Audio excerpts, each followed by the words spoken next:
হরে কৃষ্ণ। তো আপনারা একটি গুরু বন্দনা কীর্তন করলেন, তাই না? তো গুরু বন্দনা গুরুদেবের মহিমা কীর্তন করা হয়।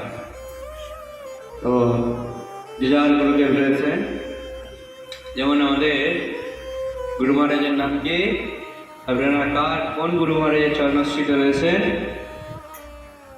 যদি বলা হয় কি বলবেন? বলুন। শ্রীমদ শ্রী জয় পতাকা স্বামী গুরু মহারাজ। তো গুরু মহারাজ একটা সমুদ্রের মতো। কার মতো?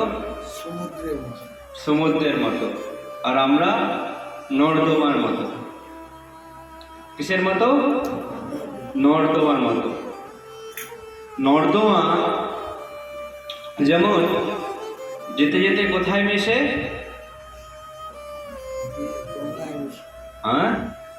নর্দমা যেতে যেতে একটা নদীতে মেশে। কোথায়? নদীতে বা খালে মেশে। আবার খাল একটা নদীতে, আর নদী সমুদ্রে, তাই কি না? মানে সাগরে, যেটাকে বলা হচ্ছে। তো গুরু মহারাজ একটা সাগরের মতো। কার মতো? সাগরের মতো। কেন সাগরের মতো বলা হয়েছে? কারণ আমাদের যদি নর্দমায় দেখবেন যা কিছু ফেলানো হয়, গ্যাজরা, সব কিছু কিন্তু বাড়ির গ্যাজরা বা যে কোনো গ্যাজরা সব কোথায় ফেলে? আমরা নর্দমায় ফেলে দিই, তাই কি না? যত জল আছে, নোংরা জল, সব কিছু জল আমরা নর্দমায় ফেলে দিই। আর সেই নর্দমার জল আবার নদীতে যাচ্ছে, সেই নদীর জল আবার সমুদ্রে যাচ্ছে। সেই রকম আমাদের হৃদয়ে অনেক কি রয়েছে? নোংরা ক্যাজরা রয়েছে। তো সেই ক্যাজরা যাচ্ছে কোথায়? পরম্পরা ধারায় শিক্ষাগুরুর কাছে। কোথায়? শিক্ষাগুরু। শিক্ষাগুরু হচ্ছে নদী। আবার শিক্ষাগুরু ধারণ করে নিয়ে যে সেটা কোথায় নিয়ে যাচ্ছে? দীক্ষাগুরুর কাছে। মানে যেটা হচ্ছে গুরু মহারাজ, সে সব কিছু ধারণ করে নিচ্ছে।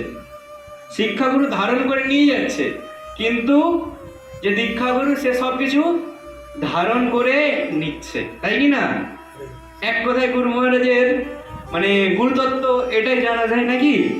আমাদের মনের মধ্যে যত দুঃখ, কষ্ট, কালিমা, আরো যত কিছু খারাপ কিছু রয়েছে, সবকিছু কিন্তু কে গ্রহণ করে নেন? গুরুদেব। সেই জন্য বলেছে কি, কোন গুরুদেবের চরণাশ্রিত হতে হবে? না, যিনি সঠিক গুরু, সৎগুরু।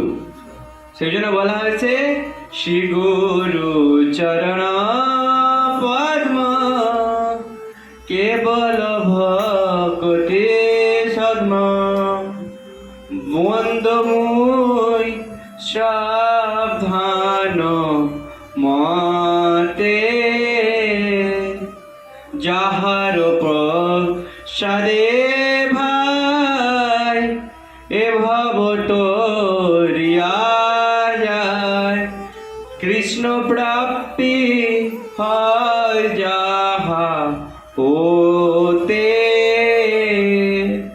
কৃষ্ণ প্রাপ্তি হয় যাহা ওতে। বলা আছে সেই গুরুর চরণাবন্দন করতে হবে, যে আপনার যাহার প্রসাদে ভাই এ ভব তরিয়া যায়। এই যে আমরা ভব সমুদ্রে কি হয়ে রয়েছি? হরে কৃষ্ণ। আমরা ভব সমুদ্রে হাবুডুবু খাচ্ছি নাকি? কেউ বলতে পারবো আমরা ভালো আছি? কারণ ভালো থাকলে আমরা কিন্তু ভগবানকে ভুলে যাব, তাই কি না? কেউ আমরা সেই জন্য কুন্তী দেবী এখানে খুব সুন্দর শিক্ষা দিয়েছে। কুন্তী দেবী ভগবান শ্রীকৃষ্ণের কাছে সবসময় চেয়েছে আমাকে যেন কষ্ট দেয়, আর কষ্ট দিলেই কেষ্ট মেলে নাকি? কষ্ট করলেই কেষ্ট মেলে। তো কষ্ট করলেই, কষ্ট যখনই হবে হে ভগবান, ভগবানকে ডাকতে পারবো। আর আনন্দের সময় কি আমরা ভগবানকে ডাকতে পারবো? হরে কৃষ্ণ। আমরা আনন্দের সময় কেউ ভগবানকে ডাকেন? আনন্দের সময় কিন্তু আমরা শ্রী ভগবানকে আমরা ভুলে যাই কি না? হ্যাঁ, যে কোনো অনুষ্ঠানের সময় আমরা কিন্তু ভগবানকে ভুলে যাই। যখন দুঃখে পড়ি তখন কাকে মনে করি? হরে কৃষ্ণ। তখন আমরা ভগবানকে মনে করি যে ভগবান বলে কে একজন রয়েছে, নাকি? ভগবান বলে কে একজন রয়েছে। ধরুন আমাদের জন্মদিন, অন্নপ্রাশন, বিয়ে বাড়ি, আরো কত কিছু হয়, তখন কি আমরা একবারও ভগবানকে মনে রাখি? হরে কৃষ্ণ, মনে রাখি? হ্যাঁ, মনে রাখি না। কিন্তু সেই জন্য বলা হয়েছে শাস্ত্রে, কি বলা হয়েছে না, চৈতন্য চরিতামৃতের মধ্যখণ্ডে 20 নম্বরের 117 নম্বর শ্লোকে বলা হয়েছে, কি বলা হয়েছে না, কৃষ্ণ ভুলি যেই জীব অনাদির বহির্মুখ, অতএব মায়াতারে দেয় সংসার দুঃখ। তো কৃষ্ণ বহির্মুখ যখনই আমরা হয়ে যাব তখন আমাদেরকে কিন্তু দুঃখ পেতে হবে। কৃষ্ণ সামনে আছি কিন্তু তখন কোনো দুঃখ নেই। যখন কৃষ্ণ থেকে দূরে চলে যাব তখনই আমরা কিন্তু দুঃখ। যখনই দেখবেন, উপলব্ধি করবেন কৃষ্ণ থেকে একটু দূরে চলে গেছেন, আত্মীয় বাড়ি গেছেন, মানে আত্মীয় বলে কুটুম বাড়ি গেছেন, বা কোনো জায়গায় কোনো কাজের ক্ষেত্রে গেছেন, সেখানে কাজের ক্ষেত্রে সারাদিন আমরা চাপে থাকি, হ্যাঁ কি না? সেখানে কিন্তু আমরা ভগবানকে ভুলে যাই। কিন্তু সেখানে বলা হয়েছে ভগবানকেও ডেকে যদি স্মরণ করে কাজ করা যায়, যে কাজটা কি হয়? শুভ হয়। কারণ ভগবান যার সাথে যুক্ত থাকে সেটা কি হয়? শুভ। সেই জন্য গুরু মহারাজকে সবসময় ডাকতে হবে, হে গুরু মহারাজ, আপনি আমাকে কৃপা করেন, আপনি ছাড়া আমি অসম্পূর্ণ। সেই জন্য বলা হয়েছে যে যাহার প্রসাদে হয়। কার প্রসাদ? যাহার প্রসাদ, যার প্রসাদ। সেই প্রসাদটা কে দিয়েছেন? গুরু মহারাজ। সেখানে এখানে বলা হয়েছে, তারপর আমরা পড়বো, ভজনটার মাধ্যমে উপলব্ধি করব। এবং বলা হয়েছে যাহার প্রসাদে ভাই এ ভব তলিয়া যায়। এই যে ভব সমুদ্রে হাবুডুবু খাচ্ছি, এটা তলিয়ে চলে যাবে। তখন আমাদের কৃষ্ণ প্রাপ্তি হয় যাহা হতে, যেখান থেকে কৃষ্ণ প্রাপ্তি আসবে। ধরুন সমুদ্র হচ্ছে, তো সমুদ্র জোয়ার এলো, সবকিছু কি হলো? এলো, আবার ভাঁটা হলে সব কিছু নিয়ে চলে যাবে। হ্যাঁ, এটাই আবার ভাঁটা হলে কি হবে? সব জায়গায় মিশে যাবে। গুরু মহারাজ এমন একটা ঢেউ দেবে, হ্যাঁ, যেমন জোয়ার হচ্ছে, গুরু মহারাজ জোয়ার দিল আমাদের হৃদয়ে, দিয়ে একদম তোলপাড় করে দিল, তোলপাড় করে ভাঁটার মাধ্যমে সবকিছুকে আবার সে সব কিছু নিয়ে চলে যাবে। আর জোয়ার না ঢুকলে, জল না ঢুকলে কি আর ভাঁটা আসতো? তাহলে কি ধুলো ময়লাটা বেরোতে পারতো? ক্যাজরা নর্দমা যে এত ময়লা, সেটা বেরোতে পারতো না। নর্দমার যত ময়লা জোয়ারের মাধ্যমে সবকিছুকে নিয়ে চলে যায়, তাই কি না?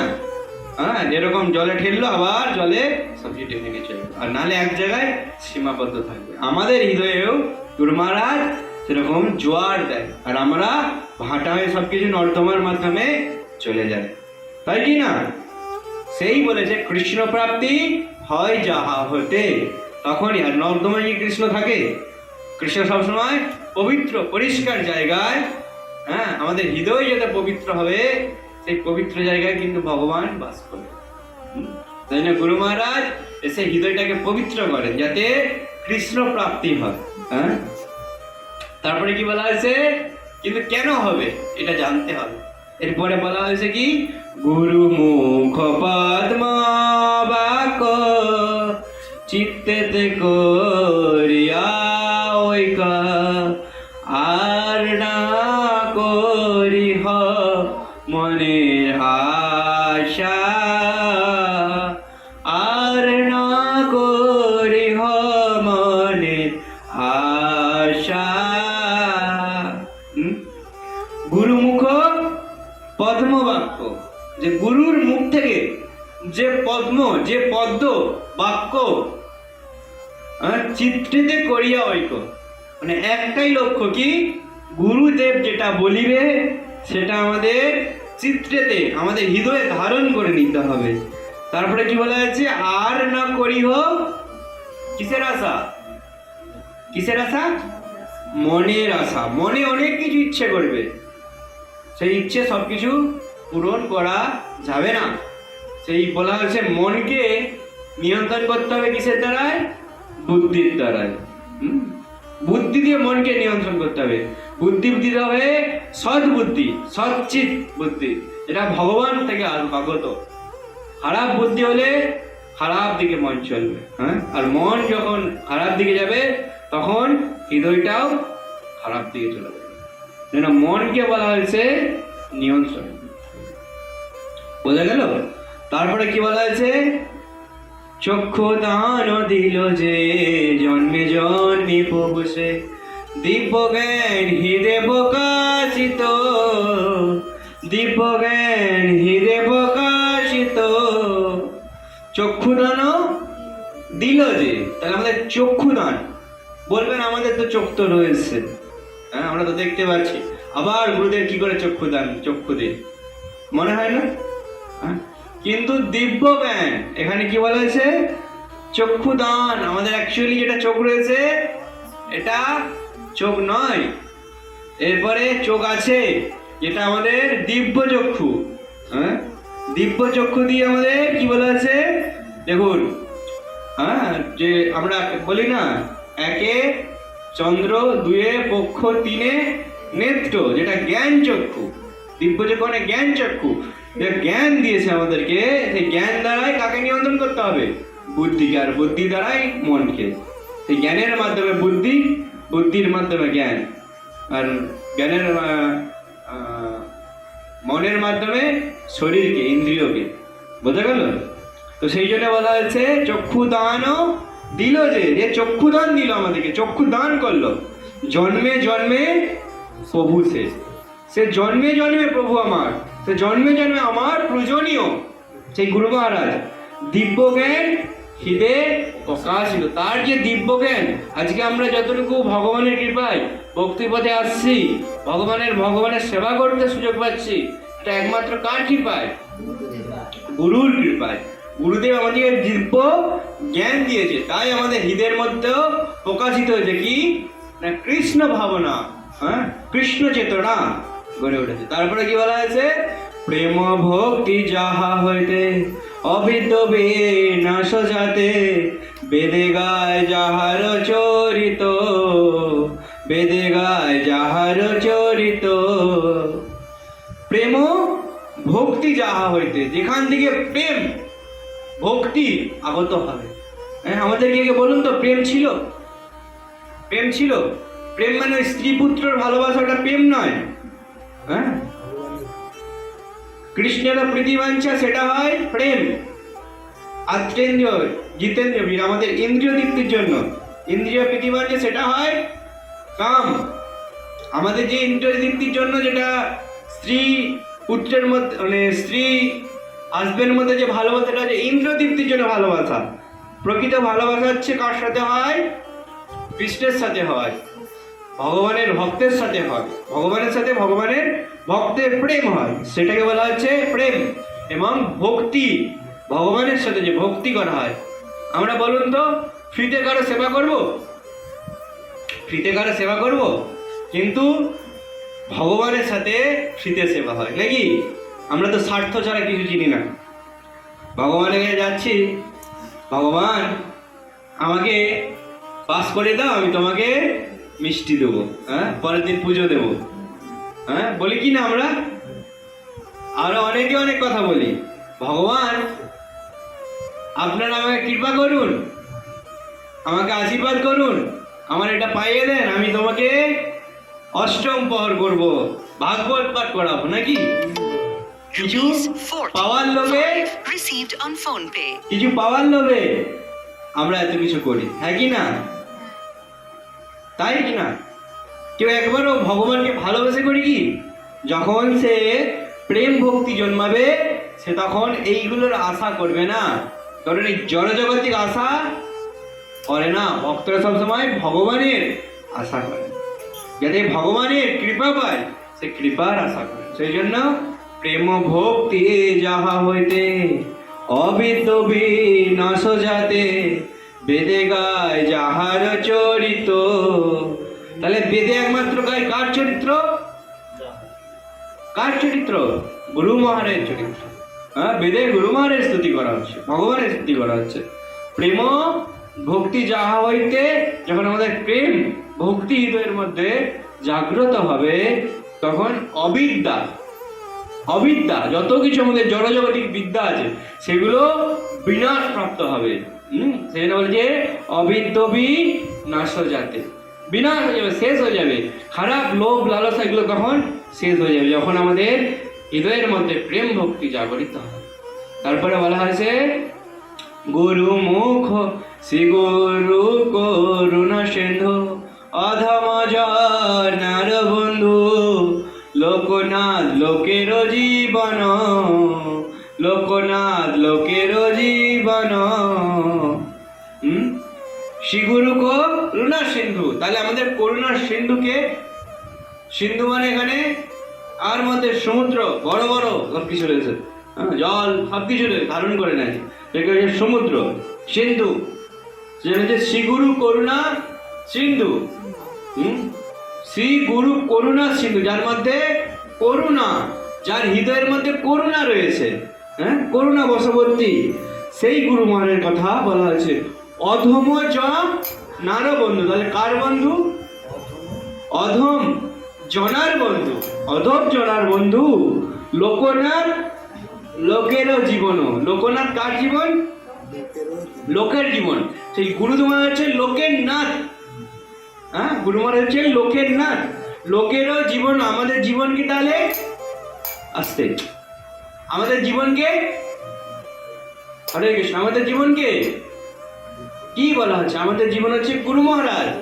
আমাদের জীবন তাহলে কে? গুরু মহারাজ।